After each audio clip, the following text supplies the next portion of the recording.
Good evening, everybody.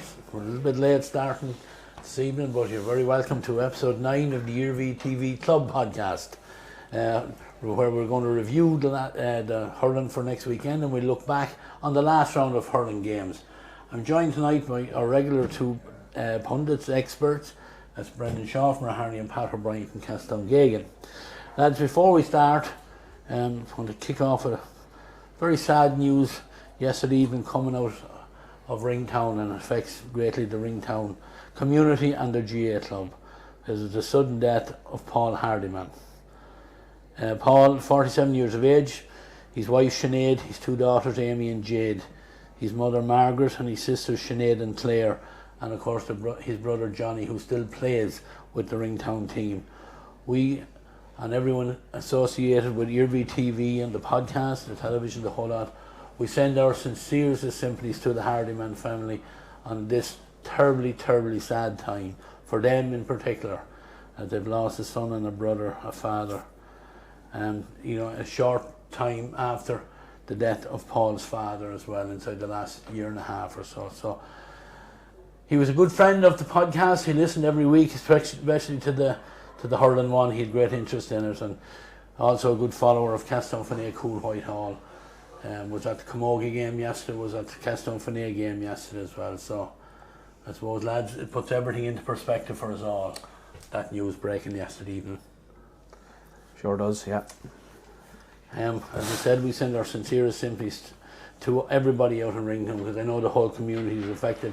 Out there, I was speaking to a good friend of the podcast, Adrian Moore, on the phone this evening. He's absolutely devastated, friends since they were in school. So it'll have a big effect on that area out there, and right now we expect that their game, Ringtown's game at the weekend, will go ahead, but we'll come to talk about that later on. Don't know if we have any other news, Brendan. Were you at any matches this weekend? Yeah, I was at a few games there on yesterday. I was in Rocher Bridge yesterday. Clonkill had a fairly easy win over Tang. Scored 3 goals, I think, in the second half, and that kind of put a bit of daylight between them. But it was a poor game enough. I stayed for about 3/4 of the second game, the Downs and Athlone, and I was very impressed with the Downs. They're moving very well. They're playing a great style of football, and I think if they have a great panel there as well. They're playing a really fast, open football, and it's actually very nice to watch. And I think they'll be hard to stop this year. Pat O'Brien, poacher turned gamekeeper, on the post in Cudic Park last Saturday evening. It's nearly the only thing that brings me into these matches nowadays, is doing the post with Wardy. But in all fairness, look at Division 1 in the senior football is intriguing as it goes down the what they call the home stretch. You have an unpredictable one where St. Lomans at the moment are sitting on 3 points. The table is a bit lopsided from their point of view, but look at the Downs are setting the pace, and they seem to be a step ahead of everybody at the moment, but at the end of the day they'll still only be in a semi-final. So the rest is all to play for, as the fella says. Like Turtles Pass and Lomans is a crunch game. Winner will go forward, loser will probably sit. At Lone, I think, are playing Kennygad, and Kennygad, I suppose, they've nothing to lose nearly at this stage, and at Lone need to win. And I think Mullingar possibly will come up a little bit short, possibly against the Downs, just on the form of the Downs. But then if you go the whole way down to the other end, the junior is a great competition at the moment. You have Banlagore setting the trail pacers at the moment, but they're just about doing enough to get over the games. They beat Browne by a goal yesterday. I heard that. And St. Joseph's are on their coattails, so I would expect them two are going to be the top of that group, waiting for a quarter-final to come through. The sad part in the whole group is I think Ballycamoyle were unfortunately only able to field the team yesterday. And there's still one round to go, and it doesn't look good. So, there's, I suppose, there possibly a cry for help there from that club, through the people who have the powers to be. So look, it's not nice to see halfway during a competition, but it's the intermediate then also is exciting, I suppose, to a point that you have you know, teams all capable of beating one another, Yeah, you know. yeah. But Shandona stepped down last year and they were aggrieved of going down or whatever, the dramatic way it happened. But I mean, they've regrouped and have a great opportunity of bouncing back, you know. They're setting a good standard at the moment, and you have the like a Milltown or strong. Milltown Pass are getting great scores. Tober Clare, though they slipped up again Milltown, but they got back on the horse again yesterday. So, you know, it's all coming down for the football people that really like their football. It's exciting, the last rounds, you know. There's a lot of games still to be played. Yeah, and a lot of things to be decided as well. Anyway, we're going to look back, lads, on the last round of hurling games. That's our road here for this evening. I think we started the last time with the intermediate championship, and we'll go back to that championship as well. We'll start with that. Results from that weekend's games. Castletown 3-13, Raharney 1-10. Clonkill 3-15, St Bridges 1-19. And Turin 2-15, Southern Gaels 1-14. Now the fixtures coming up this weekend are all on Saturday evening. Two of these games are actually in TG Cusack Park and are live on Iarmhi TV. St Bridges and Raharney is in Shandona at 3:45. Southern Gaels and Clonkill in TG Cusack Park at 4:45. And Castletown and Turin also in TG Cusack Park at 5:30. Now the Southern Gaels Clonkill game and Castletown and Turin game both live on Iarmhi TV on Saturday evening. Brendan, I don't know, were you at the Castletown and Raharney? I was, Ray. Friday? Yeah, it was on that Friday evening. That was under lights in Clonkill. Yeah, and look, the first thing I'd say is the lights were good. I think they were, you know, it was a kind of a novel event for people just to see what the lights were like, and it turned out they were good, and it had no impact on the hurling. Right. So, but it did have an impact on Raharney because they were caught in the headlights for the first 10 minutes of the game.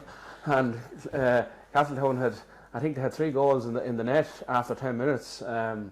Neil Pearson had banged in one certainly, and I think Raharney were at 6s and 7s in the backs, and before they had knew what was going on, the game was nearly gone away from them. But they battled back in that game. I think could have been 7 or 8 points in at half time, and the second half was very competitive. Sean Jackson was excellent for Castletown. There was a bit of a question mark on the night. Was he eligible to play? But that was clarified afterwards, and he had in fact come on as a blood sub the previous Sunday or the previous game for Castletown, so he was eligible to play.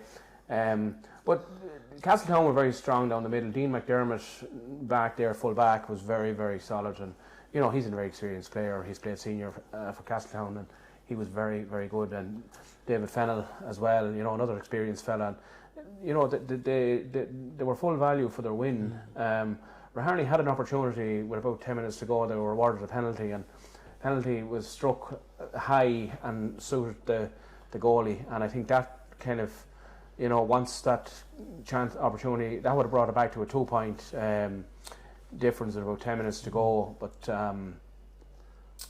Castletown then tacked on a few points and they fully deserved their win. They were full value for that. So it's a bit of a not a setback for Raharney. They're still in it, but you know, they'll have to pick it up a little bit now after that. You know.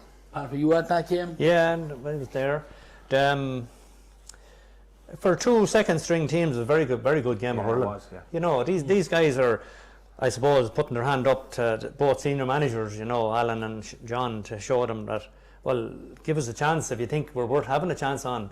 Now, we did say from the last day that Castletown, from their perspective, they were losing a couple of players from the last time, but they picked up 2 very good, valuable players, experienced players, as John or as Brendan just said.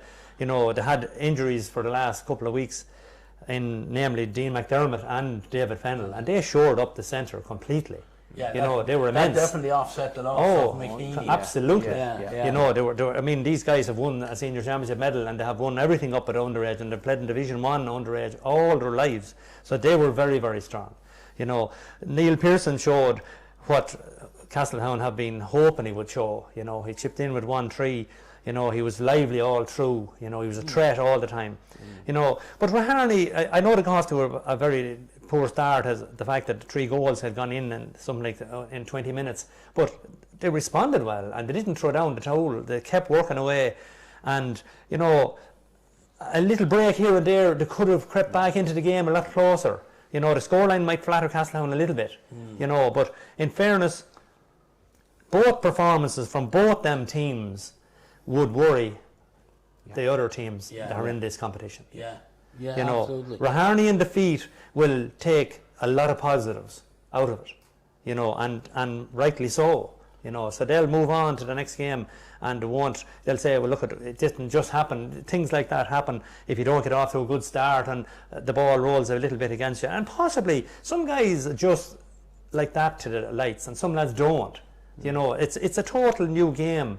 But in fairness, as Brendan said, it's a novelty. It gets people out at night to see a game, you know, and I think there should be more of them as well. Yeah, you know, absolutely. I can't understand why there won't be more games like that, because these armchair people that may be listening to podcasts or listening to games on the radio would actually go out on a Friday night. And that's one thing I agree with you. There was a really good crowd there, and I think it was the novelty of the lights, and I think the fixtures committee will look at that. I think that was the only game of hurling that was on the Friday. Am I right? I don't think there's anything else on. Like I saw a few neutral people there on the night, and I suppose they came along just to see what kind of a spectacle it was going to be under the lights. And you know, I'm sure John Cunningham and the rest of the lads on the CCC will say, well, look, we might do a few more of these, especially coming into this time of the year now. And Clonkill is a great venue there. It's a good parking, and they're well organised, and you know, it's a great credit to Clonkill. You know, they organised it well and kept everything flowing, and had it. You know, I said they were delighted with themselves the way it worked out, because it was a kind of an experiment for them also. Like, you know, I mean, they're out there putting a lot of effort and money and time and everything into this venture. So at least to see that this can happen, you know, I'm sure it'll be more encouragement to other clubs if we ever find a leprechaun to do the same thing. Leprechaun is one. We've had to find the crock of gold at the end. That's the problem. If you catch him, you have it. Fair enough. Now, I tell you, you're not filling me with a whole lot of confidence now talking about Raharney there. After our result against St. Bridges, of course, Clonkill got one over us. It ended up only being a 2-point game in the very end. 3-15 to Clonkill, 1-19 for Bridges. It was a game, I think, Clonkill dominated with a little bit of experience, and a leadership from Paddy Dowdle was a huge impact on the game. He absolutely... I was amazed to see that. I couldn't believe that Paddy rolled back the years again, and he picked up man of the match on both scribes. So and his impact on the game, Pat, was just unreal. He set everything up, the same as he does as when he was playing in his prime. And as a manager even as well, he called everyone in around him. He never let himself get exposed. He never left himself that Finbar Coyne got a run on him to take him on with the legs or anything like that. He really, really dominated the game. I think it was Evan Scally was playing. He was on free, so he never missed a free for them either. Like, you know. Look at it. Basically, it's a setback for Bridges, because after the boost they had from the week before, they were coming into this game. Clonkill had got no victory up to this day. But you must give credit to the club of Clonkill, because it was a week that they were coming off previous. That intermediates hadn't failed to get a win in 3 games. The seniors had got a heavy beating that nobody expected, including themselves, and they regrouped and they found a win in the intermediate against all the odds, and they performed extremely well, as we'll highlight later in the senior game. So, like, they harnessed the hurt from the previous week. Absolutely. And you know, Brendan, we did a warm up on the Downs up on the back pitch, and I just knew watching their warm up that there was a kick coming. You could see the hurt. I'm sure there was a lot of calls for pride in the green jersey and whatever. And like, no better man than Paddy Dowdle to get it out with the rest of them. Like, he has been there in every situation you can think of in hurling and football. I even saw him last Friday night playing football for St. Lomas, a junior, and it's the same remarkable leadership that he displays as a player in both codes and as a manager. Like, he's a great guy, and to have him there to lead and guide the younger lads, I think any club would be delighted to have him playing, even if he's 42 or 3 years of age. He just has that aura about him, you know. Yeah, like, and he's a huge influence on young lads. Like, you can imagine, you know, he's done it all at the top level of football and hurling. Like, and, you know, we all know about, I don't even know how many senior medals he has, but we know he has a pocket full of each of them anyway. And like for young lads coming into that Clonkill team, you know, they had other experienced players there as well, but his leadership just shone. Like, it was the difference in the whole game, how he controlled it and stuff like that. So, you know, they got over. Dellison probably conceded a couple of goals that Paddy Carroll wouldn't be happy with. I know from talking to him since that he wasn't happy with his performance, but look, it's one of those things. It's on the day, and credit to Clonkill. They showed the pride, they showed the hunger, and you know, 315 is a good score. 119 will win a lot of games too, but at the same time, those couple of goals have made the difference for Clonkill in the end. The other game that played in the Downs that evening as well, Turin and Southern Gaels. Now, Turin keeping up their 100% record, 215 to 114. Now, I only stayed for some of that game, but again, Turin looking very, very impressive. Yeah, they're just like game on game, they're improving, and you know, they have, as I mentioned previously, they have a style and they have a method to their play. And you know, when you have got young lads that bought into that system, like they're playing for one another now, and Seamus McKeough has them in really ticking along nicely, and like Dara Smith is really showing his quality there at that level, and Danny McGrath and Sean Leach, you know, they're you know, these guys are hungry now. They haven't won anything, you know, and they want, you know, you can see the way they're playing that they want this, you know, and they're just going, winning these games and moving on to the next. You know, they're being mechanical about it. If you want to be, you know, they're winning anything that's in front of them. Got a little bit of luck in that game in the first half. I think it was Sean Leach hit in a free, and Southern Gaels goal, he just misjudged it. I think he was playing against. No, he was playing with the breeze. I think it dropped in over his hand or through his hand or whatever, and it was a nice boost for Turin. And they kind of, you know, the way games turned out, and that goal seemed to be just between them the whole way. Like, there was only 4 in it in the end. Like, you know, and Southern Gaels will be ruining an opportunity to get themselves back into it. But you know, this is a funny competition as well, because there's still any 4 out of 6 can qualify. Well, I'd say there's 2 qualified. I would imagine Turin and Castletown are gone through. But any one of 4, 2 from 4 then after that. So the games this weekend, St Bridges and Raharney, Southern Gaels and Clonkill, and Castletown and Turin. The Castletown and Turin game is probably the dead rubber game, as such that it's going to determine 1 and 2, which is important, because 1 will play 4 and 2 will play 3. So you're probably looking at who's going to get the easier, on paper, I'll say, of the semi-finals. But it's far from clear what way those final places are going to go. You know, Raharney on 4 points, and Southern Gaels, Clonkill and St Bridges are all on 2, and with Southern Gaels and playing Clonkill, you know, one of them is going to be on 4 points, and you know, if St Bridges were to beat Raharney, they'd be on 4. You could end up in a situation with 3 teams on 4 points, and then you come down to that mini league situation where you have to separate the teams based on scoring difference. So there's no point even speculating now where that's at, but Clonkill find themselves in a position that they would never have dreamed of a month ago. Yeah, exactly. You know, one more win for them, and they're playing Southern Gaels, and they would really fancy that. Yeah. You know, now Southern Gaels, whatever aspirations they have of getting back into a county final or even a semi-final, it's a must-win game for them. Yeah, you know, it's a must. Game. It's absolutely. Yeah. You know, and I would think Southern Gaels will be reasonably happy coming into this. You know, they were probably a little bit unlucky against Turin. You know, as you say about the goal or that, they hurled well all through. They did. You know, so they're not that far away from just getting it right on the day.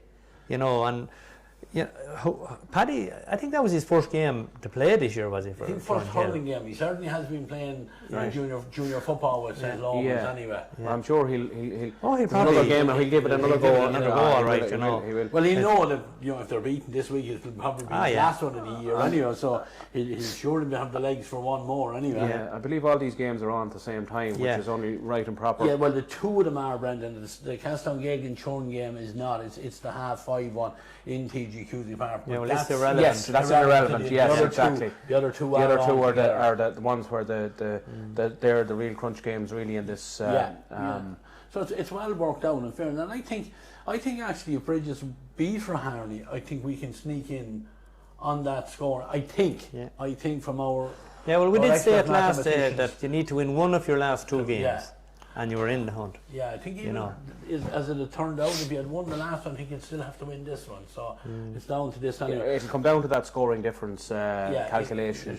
So it'll all depend on what the final scores are in the both of those games to determine that. It's interesting, lads. For the first time in maybe a good while, we'll have 2 of those intermediate games on television. So again, nice to give a bit of exposure to those 4 clubs as well. Yeah. So like anyone who wants to tune in, they'll see Paddy Dowdle in action on the television. I would imagine Paddy mightn't thank me for that anyway. But that has the makings of a cracking match, that game, because Paddy, looking at Southern Gaels, the 2 Martins are very impressive there for them. The 2 lads that play football with Athlone, Iarmhi and Eamon, and 2 of the Dowds playing as well. You know, like they were unlucky, like 114, they would have been happy with just conceding that 1 goal, as I said, just happened to be the big score in the whole game. Like they didn't really have to work for it. And I think that's probably a disappointing aspect for management when that happens. Yeah, well, I mean, they have good, like Cian McCarthy and Geary, but they're good hurlers, and they're big, powerful men. It's just a matter of believing in themselves and just getting it right on the day. And as the fellow said, they only need one day. If they get the next day right, they're in with a great chance. And they'd be looking at it and saying, like, it's Clonkill's second team. Clonkill have been depleted as regards players going to their senior team. It's a huge opportunity for them. If they were playing, say, somebody like Turin in this last round, well, they would be more up against it, but they're not. They're playing a team that they have the ability to get 2 points off. Though Clonkill will have that confidence coming now and knowing that another win for them could possibly put them through. So it's an intriguing finish to it, and that's what you want. That's exactly what you want. Yeah. We'll go on to look at the Senior B now, lads. Results from the last round. Oliver Plunkett's 120, Cullion 117, Delvin 422, Ringtown 411. And the last game, Crookedwood 117, Brownstown 212. 2-point win for the Wood there. Fixtures coming up the weekend, Brownstown and Cullion, Ringtown and Crookedwood. And on Iarmhi TV as well on the Sunday. These games are all on Sunday, all at 2 o'clock. Delvin and Oliver Plunkett's in TGQ's at 2 o'clock. Not sure at the minute where that venue is for the Ringtown Crookedwood game. I was checking the website this evening and I couldn't find a venue for it. Brownstown and Cullion is in Kinnegad at 2 o'clock. So looking back, Pat, you were looking for a good performance from Cullion again. They got a good performance, but just not enough for them. They're in grave danger now. They're at last chance saloon this weekend now as well. Yeah, well, we can't fault Kevin Regan like we did in the first game because he's been absolutely outstanding in the last 3 games. He has nearly single-handedly got them over the line. Unfortunately, he's come up a little bit short. They gave a good performance, absolutely, and they were in this game. They were in front for a good length of the time, but just down the home stretch, Plunkett's had enough. I suppose they got back. Davy Gavin came back into it, and Shane Ormsey came back. I think lads like that, steadied up the ship for Plunkett's. It's a daunting task now because they're in a scenario that they have played 4 games and got nothing to show for it. But the strange thing about it is the team that they're playing in their last round, if they win this one game, it gives them an avenue to have a head-to-head back in what they call a do or die game. Yeah, a playoff. A playoff. Yeah. So it's I suppose it's hard to see. Realistically, it's hard to see that they can do it. I did think that they would rise against Plunkett's being a home, say, a local derby between the town teams as such, and possibly maybe they did rise as much as they could. I don't know, but it's backs to the wall at this stage, and nobody likes to go back down from Senior B down to intermediate. And Cullion, it's only a couple of years ago they were playing up in the senior ranks. Yeah, that's right. So and they have, the likes of Jack and Kevin and Connor, like they're county players. But obviously, you need more than 3 players. You know, everyone has to put their shoulder to the wheel and step up and dig in deep. But I'm sure the management out there, Steve Morley and Gerard and these guys are going to instill into them like that this is the last chance alone. You know, and doubts will creep in. Obviously, if Brownstown can keep them at bay for as long as they can, well, doubts will creep into Cullen and negativities and all this will creep in and it could slip away unknown to them. Yeah. Oliver Plunkett's have done well, Brendan, since they came down. Like it's not easy to regroup. No, it's not. No, they haven't, and I'd say they'd admitted themselves, they haven't set the world alight. No. But they're on 6 points now after 4 games. You know, they'll be happy enough. Like if they, you know, they probably will qualify. Even on they're playing Delvin in the last round, and you know, even a defeat there would nearly leave them in a semi-final position. They'll feel that they haven't hit their peak form. You know, as Pat, there a lot of injuries there earlier in the year. Davy Gavin and Shane Iarmhi will be a big addition to them there. His physicality alone, he's a great guy to go from box to the 21 to 21. Like he can do that. He's that type of player. And I think at this, you know, this competition, if you have a player like that can move the ball quickly, you know, they'll feel that, you know, they're maybe not at the top of their game, but they're doing enough to they feel they probably will have enough done to get to the semi-final. I'm just looking at the tables, Brendan, when you're talking there. Yeah. Delvin are top with 8 points. Yeah. Oliver Plunkett's have 6. Mm-hmm. And there's 2 teams then on 4. Now, one of them teams is going to go at 6, provided we don't get a draw.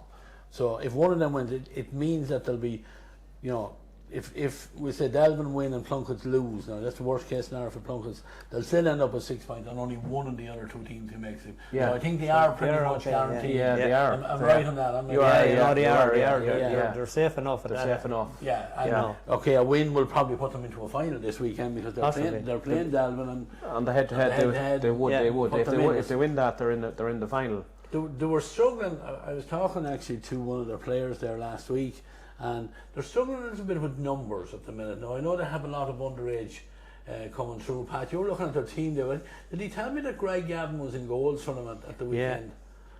You know that they're just you know, with injuries and everything else, they're just struggling a little bit with it. But look, at management there won't mind struggling if they're in a semi-final with the possibility of going to a final.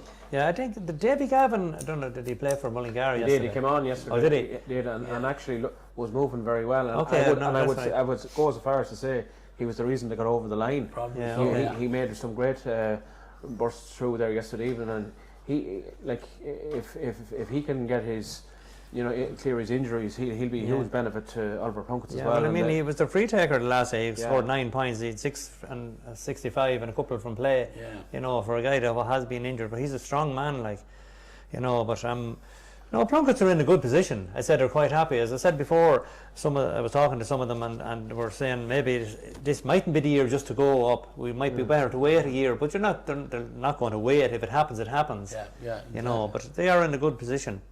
And one man who will be happy with how the Senior B Championship is going at the minute is Seamus Ennis and the boys out in Delvin.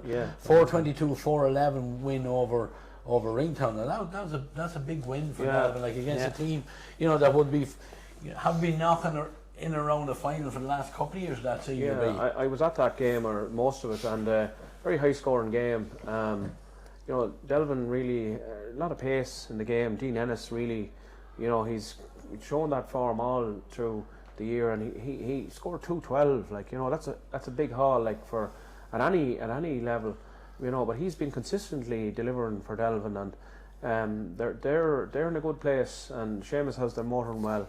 And now Ringtown, look, they battled well there. Mark Cunningham scored a late goal. They got a couple of late goals, but Delvin were always in control of that game. They were never in danger of losing the game. And like 422 is a fair score now in this. So they'll be, you know, Delvin will be going into this game against Oliver Plunkett's knowing that, you know, a win has them in the final, and they have 1 foot in it nearly as it is. But, you know, they'll want to continue that that momentum and bring that with them and go straight to the final. I think that will be their aim. Before I leave that game, am I right in saying that the highlight of that game was a goal from Dean Ennis? Was a ball played in from the sideline to a running down the centre? He hit the bar, I think, with it and got the rebound and finished it. I didn't see that one now, but that's true. But he has been putting himself in them positions all year, and it's just a sign that a player is in top form when he's hitting that kind of score, 212. He's on top of his game. Yeah, Delvin are in a great position at the moment. Like, I mean, the management had them primed because they were playing against the wind in the first half, and they had 1-3 on the board before Ringtown realised it was a game. Right. And Ringtown looked heavy-legged. It just didn't look like their fitness was up to where the requirement should be. But maybe it was the fact that Delvin, they have young lads and they're lively. The Ennis's, Call, they have Darrow was back now in the middle of the field, a huge addition. They're going to take a bit of stopping at the moment on the form that they're showing at the moment. Yeah. But like at the end of the day, it's still a good bit out from, collecting trophies. So they need to continue doing what they're doing. But the last round of games is this weekend, obviously, which is the 14th, 15th of September. Mm-hmm. The semi-final is down for the 4th of October. And I think the final then is the weekend of the 17th, 18th of October, yeah. Like, if Delvin qualify for the final, or the team that's qualifying for the final, be it Senior B or Senior A, 5 weeks. They're going to sit for a long time. Will that be, would you be better off to get to, I don't say, go to a semi-final because you could lose a semi-final, but it's going to be hard for the two winners to keep it, keep it fresh and keep, they're playing challenge games and whatever. It's a long sit, isn't it? Yeah, but there's advantages and disadvantages. Yeah. You can list one against the other and say, well, I mean, we're in a final now. We have one less game. Any injuries we have, we can clear them up. And like the challenge in that scenario for the manager is to keep them on top of their game and maybe get a challenge match here and there to kind of tie them over until the final and to keep the training peppy and energised. But some teams maybe prefer to go to the semi-final and say, well, we're not, we haven't hit our straps yet and we have another chance now to rev it up for the semi-final and maybe get a bit of momentum for the final. So there's lots of arguments for and against, but I think most teams, in my experience, would prefer to go straight to the final. Well, yeah. The last game in that group, the last day, your friends from Crooked Pat, again, dug one out, 117 to 212 over Browne on 2-point win. Yeah. And now they find themselves going into this last group again where they're in with a serious chance of making the knockout stages again. Absolutely. I mean, they're a worry for everybody in this group because their spirit and their attitude and their all togetherness is just immaculate. They keep working hard all the time. And they keep chipping away, and even when things don't seem to be going that well, they don't drop heads. They keep working at it, and like Barry O'Mara, I give him great credit all the time for his play, but off the field he must be doing good work because he's the player manager, and he has them well organised. They seems to know what they're doing, and at the moment, that was a big win for them. They're down the home stretch with one game, and if they get a victory in that could put them up into the semi-final. And Brownstown were in the driving seat in that game in the second half and went ahead and, it looked ominous for the Wood, but they just dug in, as Pat said, and they got a lucky break. They got a goal in the last minute, I suppose, to win the game. But look, you make your own luck in these games, and, Brian McLaughlin there ran him up there in that game. Yeah.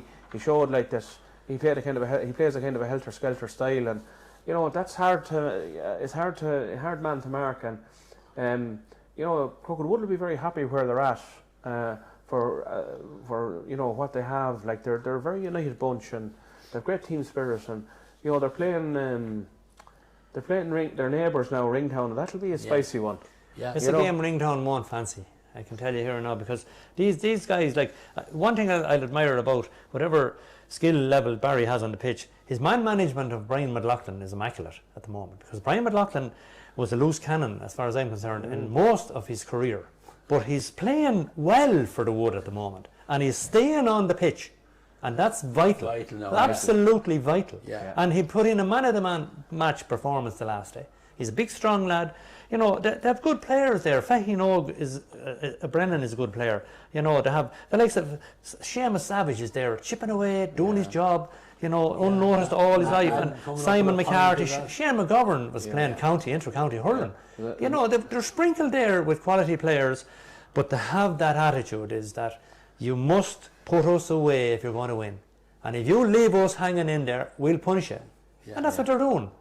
And they're doing it for years. Absolutely, but they're doing it this year above all years. Yeah. You know, they weren't in our fancy at the start of this competition, but we could be the ones looking back and saying, well, where did these come from? Yeah. That's a big game this weekend. That's on Sunday, 2 o'clock. As I said, I don't know where the venue for that one is yet. It wasn't updated on the website. Browne and Cullion, then we've already kind of covered that one. That is, you know, a win or a draw for Browne in that one, and it's going to relegate back to Senior B. And then the other game is on Iarmhi TV on the Saturday evening. That's it, or on Sunday evening. That's 2 o'clock in TG. That's Delvin and Oliver Plunkett, and I suppose up for grabs. And that one is a place directly straight through to a final. So both of them will want that. I said Plunkett's more so because, as Brendan said, it'll give them a chance to get players recovered and whatever else.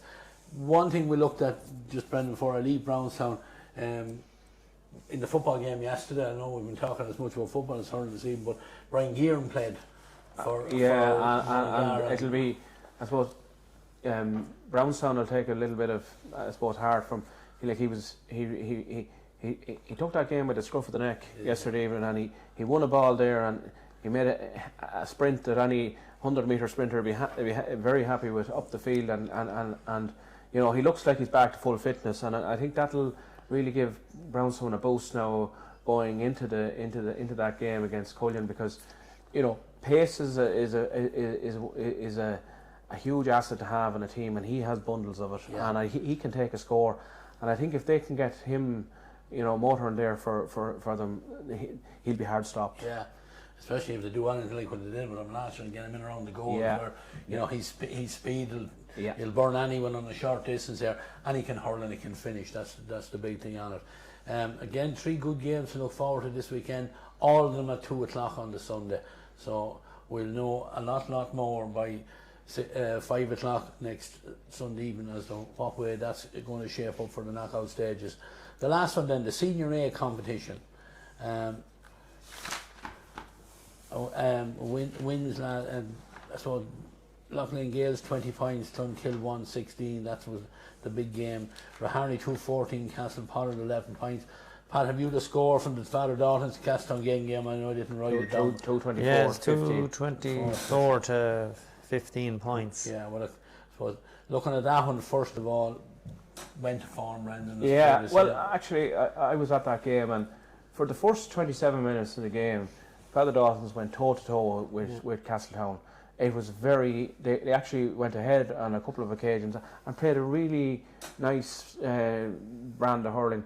They really pushed Castletown all the way, and they matched them physically, which, you know, they have a couple of guys there, like, you know, there was Ivan Smith and Brian McCabe and Jack Duncan. These guys are big men, and they're well able to mix it with the Castletown lads. But Castletown snuck in for 1-1 just before half time, a high ball into the square, and the full back got kind of caught out, and it just hopped nice for, I can't remember who scored it now, but it didn't the score, the 4-point lead that Castletown had at half time didn't really reflect how even the two teams were in the first half.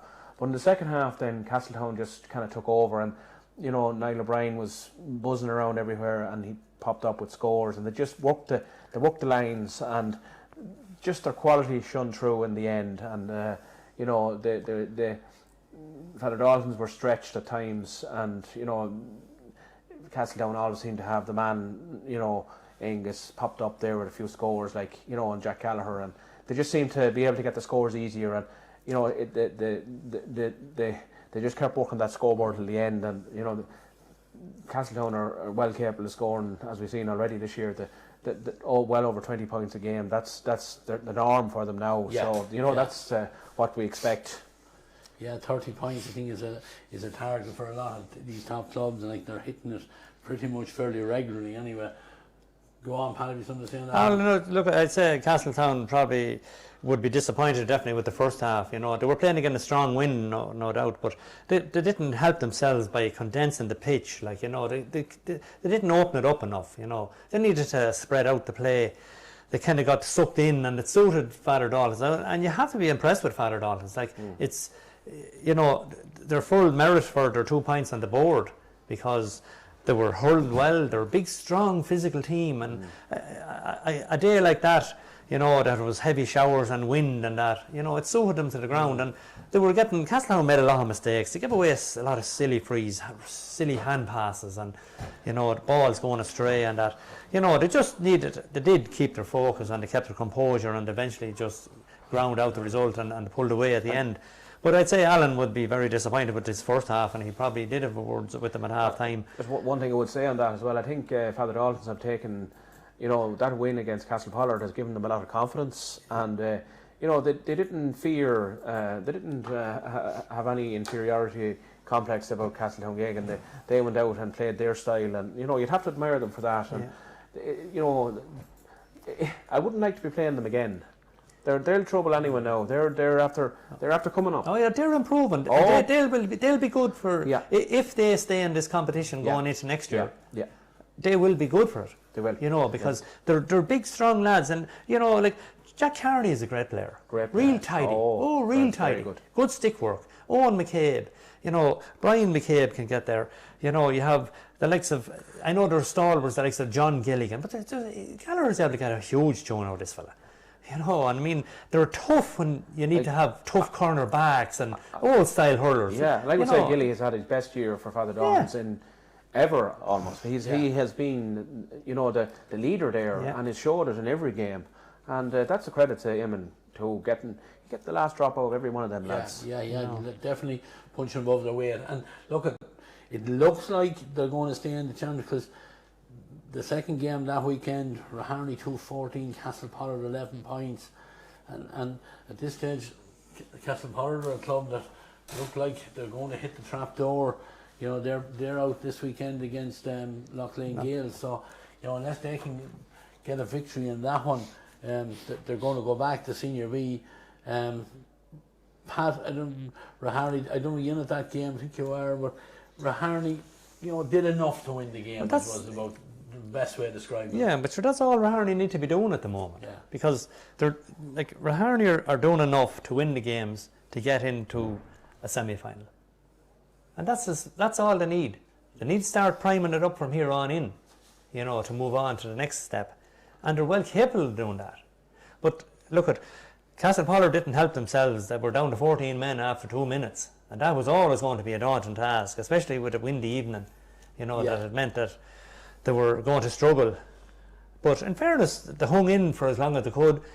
First of all, it was great to see Darren McCormick was back on the pitch after his nasty injury 2 weeks before that. And they dug in, they worked hard, they fought as hard as they could. But Raharney always had that quality in the Doyles, chipping in there. Like Kieran got a goal and 2 or 3 points in the middle of the field. The forwards, the likes of Heron and these guys, they're lively. Killian is, whatever John is working on him, taking him off, probably was the best thing he'd done the week before. They're a serious outfit still, but Castlepollard will relish playing Collinstown. It's always a kind of a ding-dong battle there. And Collinstown are local derbies. Absolutely. Collinstown are in the semi-final anyway in that game. So it's just hard to know what way it'll be approached by either side, but Castlepollard will have a cut at it. Well, at this stage, Brendan, they've nothing to lose. They have to really let go. Well, I know they'll be short, but they don't. English, they got the red card. He'll miss 1 game anyway, so he'll be missing for this one. But they've nothing to lose now in this game against the Gaels, and the Gaels are already in the semi-final, as Pat has said. So, but they'll have to. There would be a concern around Alan Devine going off injured there, and he was playing very well for them in that game. Scored 3 or 4 points from frees, and I'm not sure his fitness now will be. He's on the go a good long time, and he'll be. They'll be hoping to get him back on the pitch for the last game anyway. But they'll give it a rattle. no other question about that. But the local bragging rights will be there for that. But you know, the game itself, Raharney Pollard game, it wasn't a great quality game now by any means. And look, as Pat says, Raharney are there. You know, they know they can improve, and you know, I don't think it'll take a whole lot to get them, you know, moving a bit better. But you know, it's you know, there's nothing won or lost if for any team. You know, even now, like it's the real business end of the championship is coming now. Yeah. Just on before I leave Castlepollard, good to see a former man that I had coming up through the underage squads, David Higgins, back playing with Castlepollard again. So fair play, everybody is with shoulder to the wheel there, trying to keep them up in the senior ranks. The last game of that weekend, Loughlane Gaels 20 points, Clonkill 116. Otherwise, there was plenty of talking points coming out of this game. And I don't know where we start, but I'll start with Clonkill. Right. And the first thing I want to say, and we were singing these praises here all year, but Luke Loughlin was heroic for Clonkill. He was everywhere. He was catching balls, he was blocking, he was all over the pitch, and he popped up with outrageous scores over on, you know, into the Duns end in the second half there. And like he really took that game to the Gaels, and they had no answer to him. And you know, Clonkill will regret they had a number of opportunities with frees there in the closing 10 minutes, and they didn't. Just didn't get them over. No, they didn't. But Clonkill will feel aggrieved at a couple of. And I don't want to be negative on the referee, but they will feel aggrieved at some of the soft frees maybe that Loughlane Gaels got in the second half. Like, I mean, there was a couple of ones were a bit funny, but you know, Loughlane Gaels just kept in the game, and the ball just popped out right for Aaron Kennedy in the last puck of the game, and it was a very unfortunate way to lose a game. But that's the cruel nature of it, you know.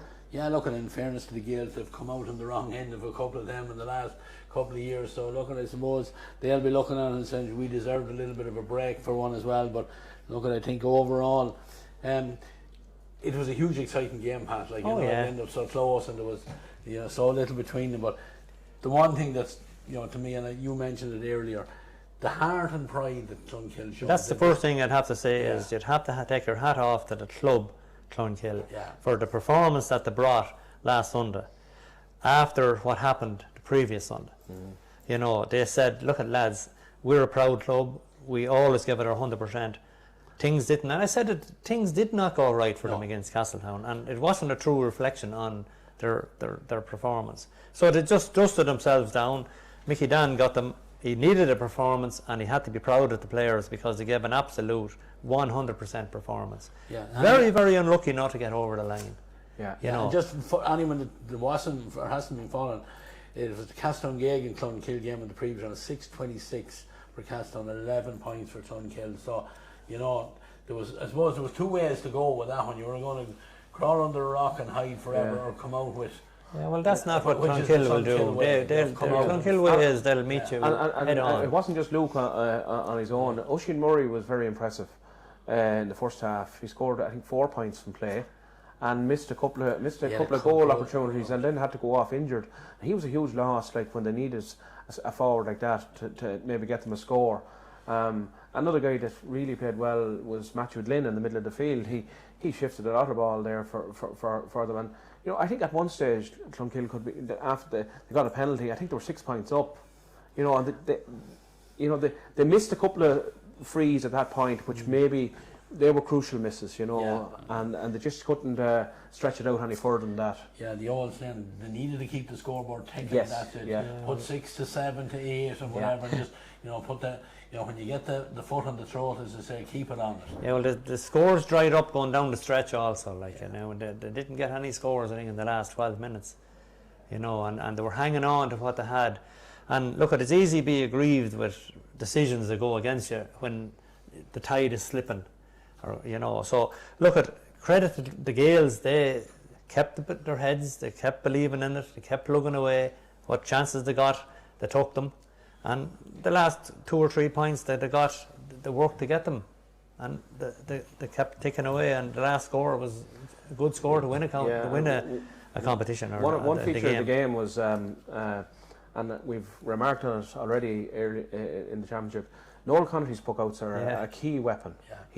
He is brilliant at those short, quick puckouts. The ball is hardly wide over the bar, hitting the net, and he has a ball ready to go. And when you can get the restart that quickly and hit a man on the run, Shane Williams and David, they seem to have a great understanding of where Noel is going to have that puck out going, and they seem to be able to anticipate that puck out, and that's great asset to have. Well, I would concur with that. I mean, Noel has retired last year, but I tell you, if Kevin O'Brien is looking for a goalkeeping coach, he needn't go any further than Collinstown, because that man would be an exception to teach the younger guys that are in there at the moment. Because his ability to read the game, saves, but his puck-out strategy is immaculate. Every time it's pinged to the player. So he would be a huge asset, I think, on that ticket if he was willing. He actually was unlucky with the penalty. I think it was Pater Scally, bounced it on the Astor, but he was down after it, and he was very close to it. Disappointed in himself that he didn't keep it out of it. But for the Gaels as well, they'll be glad to get an hour's hurling into Owen Daly, because Owen hasn't been getting a start, but they did start him the last day, so they'll be getting him primed for the next couple of games. He's a huge man and he's a big player. He's a big player, and he's a guy that can win those puck-outs, and the Gaels are going to need him on the field, against Raharney or Castletown or whoever it is later on, because you need those types of ball winners on the puck-outs, and especially when the conditions mightn't be as good for hurling. That type of physical player that Owen is, that's what's needed from here in. Yeah. The games now this weekend, lads. The first one, Loughlane Gaels and Castle Pollard, Sunday at 3:45. Clonkill versus Father Dalton's in Kinnegad at 3:45, and the last game of the weekend on Iarmhi TV, Castletown Gagan and Raharney. Games really, I suppose, is it fair to say that Clonkill Father Dalton's game is probably the only game that doesn't have anything riding on it? Is that fair to say? Well, I think looking at the table, Castletown have 8 points, Raharney have 6, Loughlane Gaels have 6, Dalton's have 2, Clonkill have 2, and Pollard are yet to get off the mark. Well, there's nothing for definite. There is a situation where if Father Dalton's were to beat Clonkill,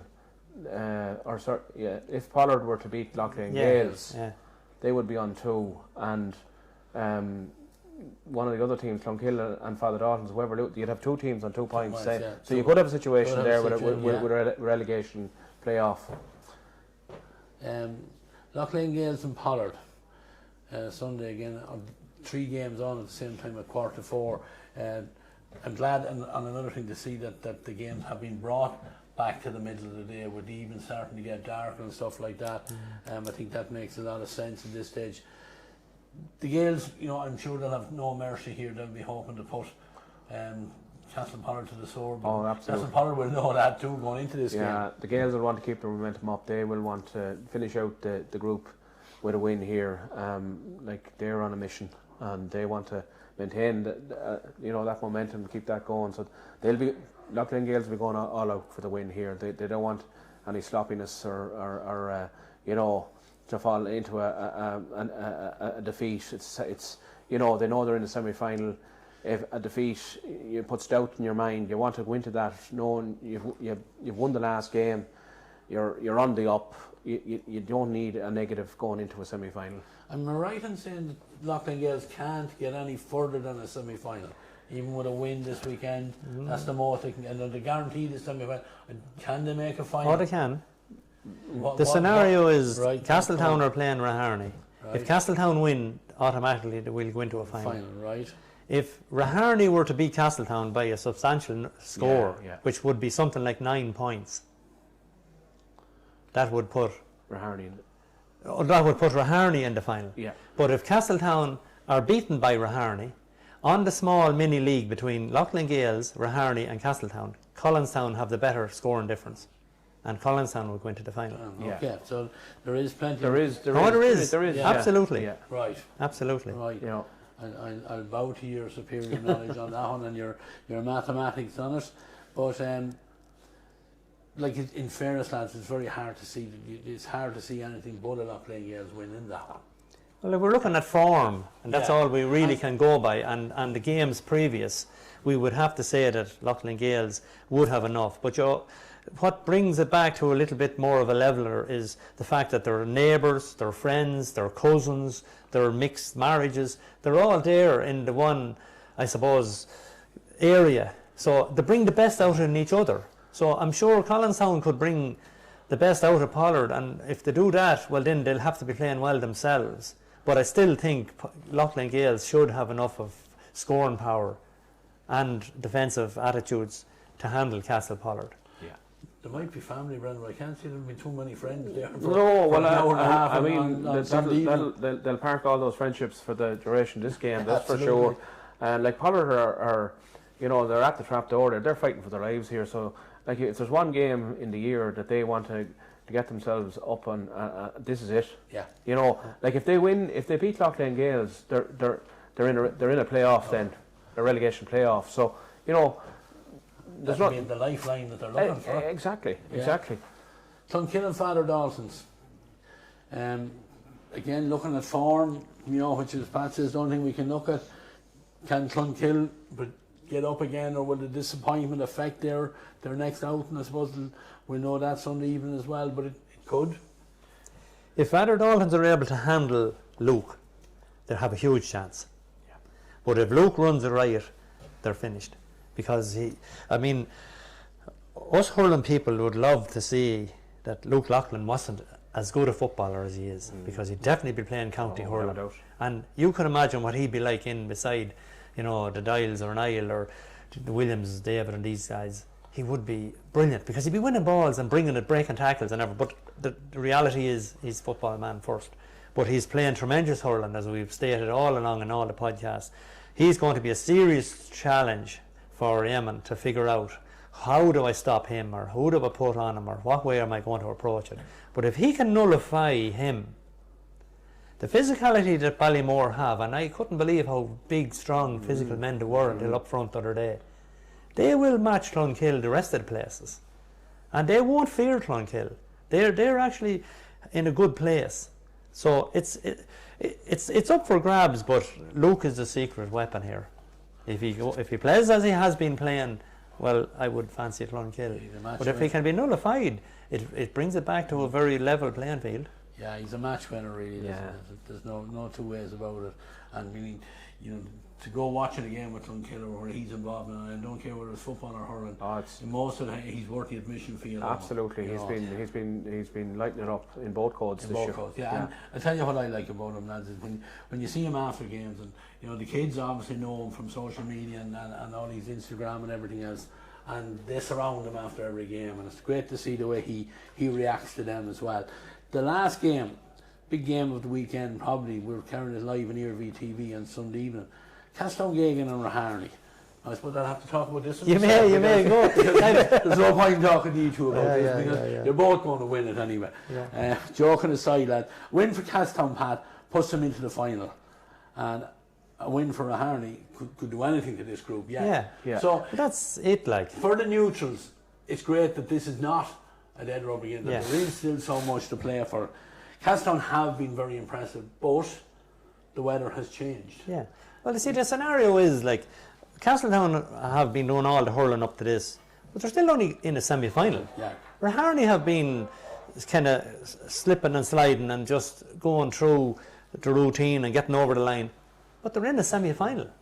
You know, so there's no point in saying, well, I think I can fancy Castletown over Raharney straight away, judging it on that. But at the same time, as you said, the weather has changed and whatever, but Castletown will go out to try, I would imagine, and get a win here and go into a final.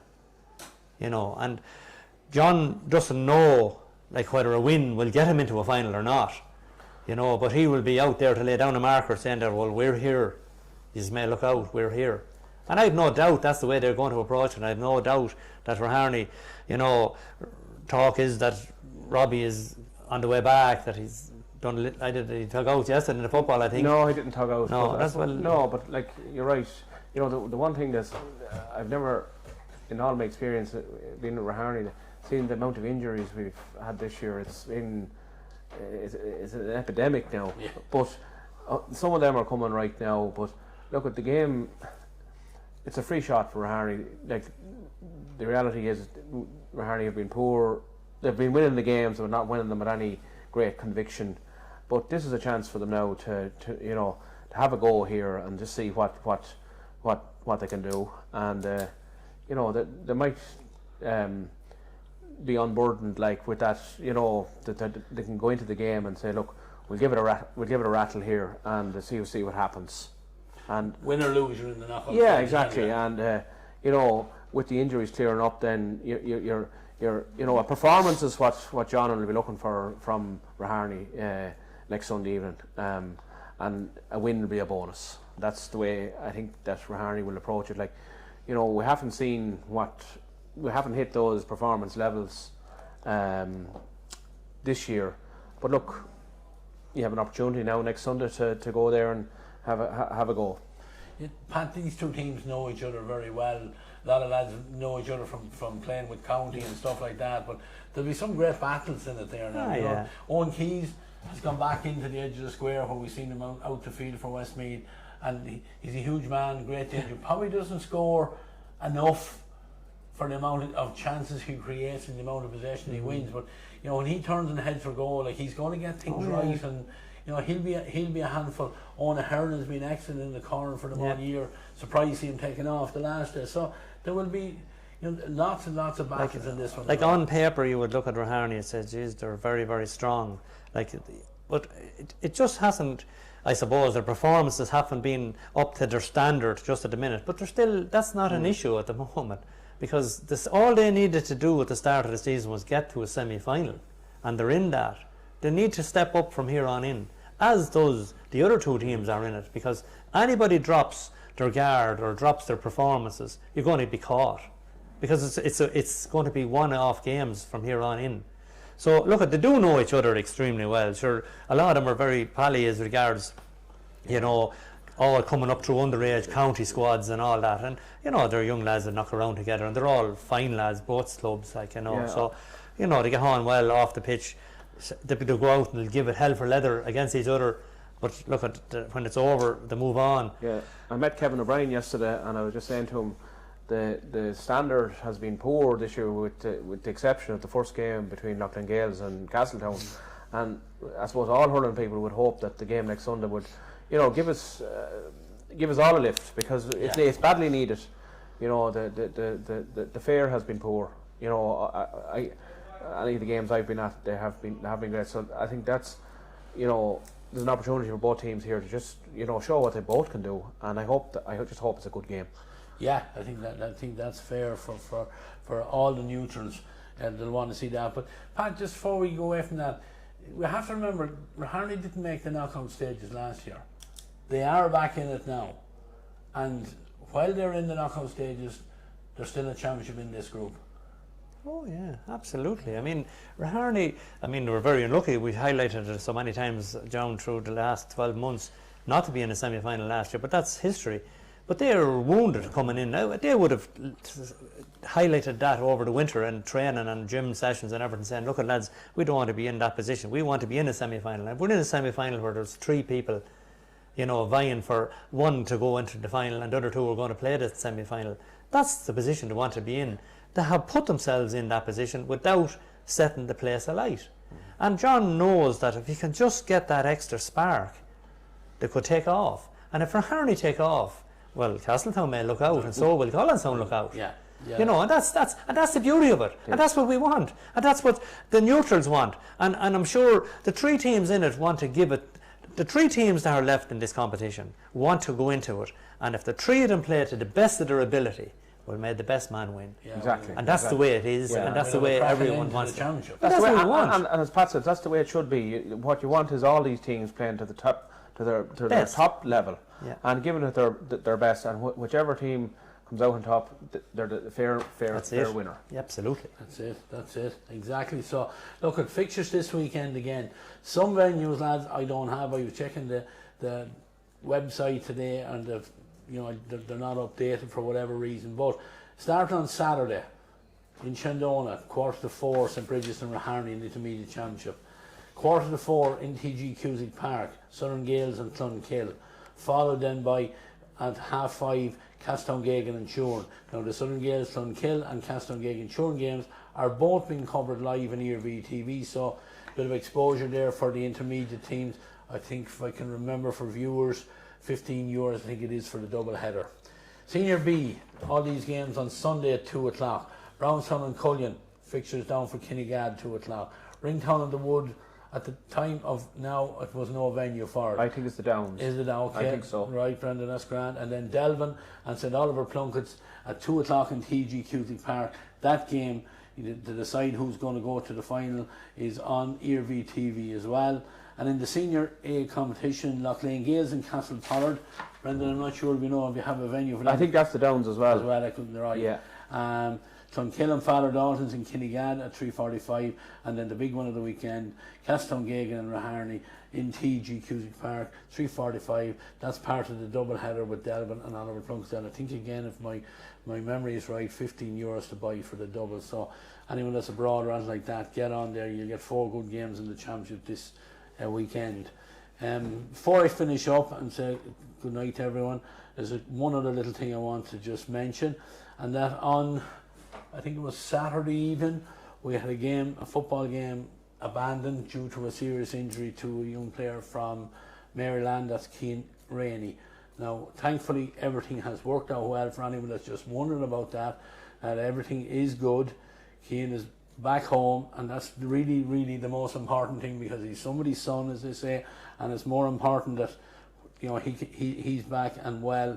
And that game has been refixed, just looking at it, on, I think it's next Tuesday night, as far as I know, in Tubberclare under lights. So another chance for somebody to go and watch a game under lights as well. Kilbeg and Shamrocks in Maryland, 8 o'clock in Tubberclare, and that's on Tuesday the 16th of September.